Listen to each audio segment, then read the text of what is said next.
ছাত্ৰ-ছাত্ৰীসকল আজি মই তোমালোকক দেখুৱাম নিৰ্দিষ্ট স্কেল ফেক্টৰ অনুসৰি এটা ত্ৰিভুজৰ সদৃশ আন এটা ত্ৰিভুজ কেনেকৈ অংকন কৰিব পাৰি।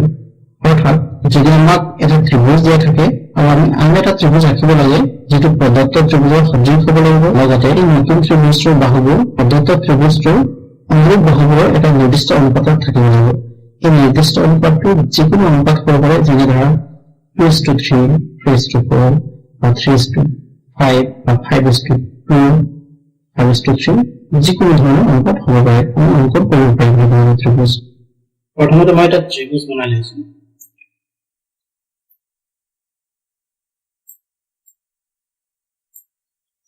আৰু এই ত্ৰিভুজটোৰ এটা নাম দিছো বি আৰু চি। এতিয়া এই এবিসি ত্ৰিভুজৰ সদৃশ আমি আন এটা ত্ৰিভুজ আঁকিম যাৰ বাহুবোৰ এবিসি ত্ৰিভুজৰ বাহুবোৰে 4/3 গুণৰ সমান। অৰ্থাৎ ইয়াত স্কেল ফেক্টৰ বা অনুপাতটো 3:4 হ'ব। যেহেতু এই অনুপাতটো কতকৈ সৰু, কাৰণ তোমালোকে দেখা পাই আছা অনুপাতটো 3:4 ইয়াৰ সৰহটো 9তকৈ সৰু। গতিকে এটা পকেট ভগ্নাংশ আৰু পকেট ভগ্নাংশবোৰ সদায় কতকৈ সৰু হয়। গতিকে আমি যিটো ত্ৰিভুজ অংকন কৰিম সেই ত্ৰিভুজটো এই এবিসি ত্ৰিভুজতকৈ সৰু হ'ব। যদি অনুপাতটো ডাঙৰ হ'লেহেঁতেন, অপকেট ভগ্নাংশ হ'লেহেঁতেন, তেতিয়াহ'লে আঁকিবলগীয়া ত্ৰিভুজটো প্ৰদত্ত ত্ৰিভুজতকৈ ডাঙৰ ত্ৰিভুজ হ'ব। এতিয়া এবিসি ত্ৰিভুজৰ যিকোনো এটা বাহুৰ লগত সংযোগ কৰাকৈ আমি এটা ৰশ্মি অংকন কৰিম। মই এবি বাহুৰ লগত সংযোগ কৰাকৈ এএক্স ৰশ্মি অংকন কৰিছো। এতিয়া এই এএক্স ৰশ্মিত 4টা বিন্দু সমান দূৰত্ব। 4টা বিন্দু এইকাৰণে লৈছো কাৰণ আমাৰ অনুপাতটো হৈছে 3:4। 3 আৰু 4 ভিতৰত যিটো 4 ডাঙৰ, 4টা আমি বিন্দু পাওঁ। স্কেলৰ পৰাও এই বিন্দুকেইটা আমি অংকন কৰিব পাৰো ৰশ্মিডালত, কিন্তু কম্পাছৰ পৰা মই কৰিছো কাৰণ সহজ হয়। তোমালোকে কম্পাছৰ পৰা কৰিলেই হ'ল, সহজ হ'ব। এয়া মই সমান দূৰত্বত 4টা বিন্দু দিছো। এতিয়া এই বিন্দুকেইটাক নাম দিছো পি, কিউ, আৰ আৰু এছ।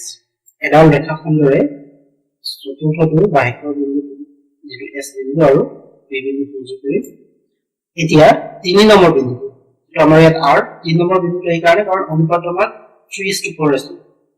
চতুৰ্থ বিন্দুটো ইয়াত ল'ব 4। গতিকে 3 নম্বৰ বিন্দুৱেদি আমি এডাল ৰেখাখণ্ড অংকন কৰি যিটো এছ বি ৰেখাখণ্ডৰ সমান্তৰাল হ'ব। তাৰ কাৰণে কম্পাছৰ যিকোনো ব্যাসাৰ্ধ লৈ কেন্দ্ৰটো এছ বিন্দুত ৰাখি এটা বৃত্তচাপ অংকন কৰিম, যাতে এই বৃত্তচাপটোৱে এক্স ৰশ্মি আৰু এছ বি ৰেখাখণ্ডক ছেদ কৰে। তোমালোকে চাব পাৰা এই বৃত্তচাপটোৱে এক্স ৰশ্মি এই বিন্দুটো আৰু এছ বি ৰেখাখণ্ডক এই বিন্দুটোত ছেদ কৰিছে। এতিয়া কম্পাছত একে ব্যাসাৰ্ধ ৰাখি একে ব্যাসাৰ্ধ লৈ কম্পাছৰ কেন্দ্ৰটো আৰ বিন্দুত ৰাখি মই আৰু এটা বৃত্তচাপ অংকন কৰিম, যাতে এই বৃত্তচাপটোৱে এএক্স ৰশ্মি ছেদ কৰে। তোমালোকে চাব পাৰা দ্বিতীয়বাৰ অঁকা বৃত্তচাপটোৱে এএক্স ৰশ্মি এই বিন্দুত ছেদ কৰিছে। এতিয়া কম্পাছৰ কেন্দ্ৰ প্ৰথমবাৰ অঁকা বৃত্তচাপটোৱে এএক্স ৰশ্মি যিটো বিন্দুত ছেদ কৰিছিল তাতে ৰাখিম আৰু পেঞ্চিলৰ জোঙা অংশটো এছ বি ৰেখাখণ্ডডালক বৃত্তচাপটোৱে যিটো বিন্দুত ছেদ কৰিছিল তাত ৰাখিম। কম্পাছত এইটো ব্যাসাৰ্ধ লৈ মই এতিয়া কম্পাছৰ কেন্দ্ৰটো উঠাই আনি দ্বিতীয়বাৰ অঁকা বৃত্তচাপটোৱে এএক্স ৰশ্মি যিটো বিন্দুত ছেদ কৰিছিল তাতে ৰাখিম আৰু বৃত্তচাপ এটা অংকন কৰিম, যাতে দ্বিতীয়বাৰ অঁকা বৃত্তচাপটো কি ছেদ কৰে। এয়া মই বৃত্তচাপটো অংকন কৰিছো। তোমালোকে চাব পাৰে বৃত্তচাপ দুটাই এই বিন্দুত ছেদ কৰিছে। আৰ বিন্দু আৰু বৃত্তচাপ দুটাই কটাকট কৰা বিন্দু সংযোগ কৰি এডাল ৰেখাখণ্ড অংকন কৰি যাতে এই ৰেখাখণ্ডডালে এ বি ৰেখাখণ্ডক ছেদ কৰে। এতিয়া পৰা ৰেখাখণ্ডডালে এ বি ৰেখাখণ্ডক ছেদ কৰা বিন্দুটো এম এৰে নামকৰণ কৰিছো। এতিয়া এম বিন্দুৰ মাজেদি বিচিৰ সমান্তৰালকৈ আমি আৰু এডাল ৰেখাখণ্ড অংকন কৰিম যিডালে এ চি ৰেখাখণ্ডক ছেদ কৰিব। তাৰ কাৰণে কম্পাছত যিকোনো ব্যাসাৰ্ধ লৈ কেন্দ্ৰটো বি বিন্দুত ৰাখি বৃত্তচাপ অংকন কৰিম, যাতে বৃত্তচাপটোৱে এ বি আৰু বি চি ৰেখাখণ্ডক ছেদ কৰে। তোমালোকে চাব পাৰা এই বৃত্তচাপটোৱে এ বি ৰেখাখণ্ডডালত এই বিন্দুটো আৰু বি চি ৰেখাখণ্ডডালত এই বিন্দুটো ছেদ কৰিছে।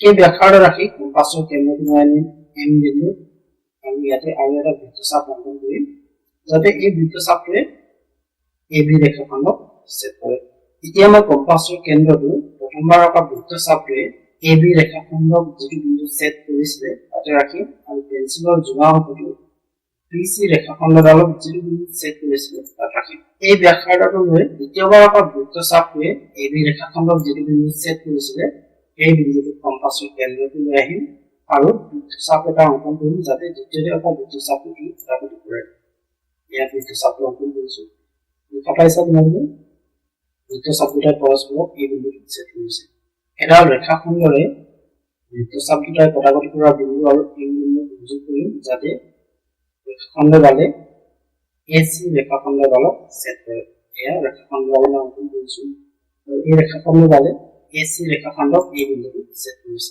এই বিন্দুটোক মই এনেৰে নামকৰণ কৰিছো এতিয়া ত্ৰিভুজ AMNE হ'ল আমাৰ কিলোমিটাৰ ত্ৰিভুজ যাৰ বাহুবোৰৰ দৈৰ্ঘ্য হ'ল ত্ৰিভুজ ABC অনুৰূপ বাহুবোৰৰ দৈৰ্ঘ্যৰ 4/3 গুণ যদি আপোনালোকে এই ভিডিওটো চাই ভাল পাইছে তেন্তে মোৰ চেনেলটো সাবস্ক্ৰাইব কৰিব লগতে কাষত থকা বেল আইকনটো প্ৰেছ কৰি দিব যাতে নতুন ভিডিওৰ নটিফিকেশন আপোনালোকে পাই থাকে লগতে লাইক কমেন্ট আৰু শ্বেয়াৰ কৰিবলৈ নিশ্চয় নাপাহৰিব ধন্যবাদ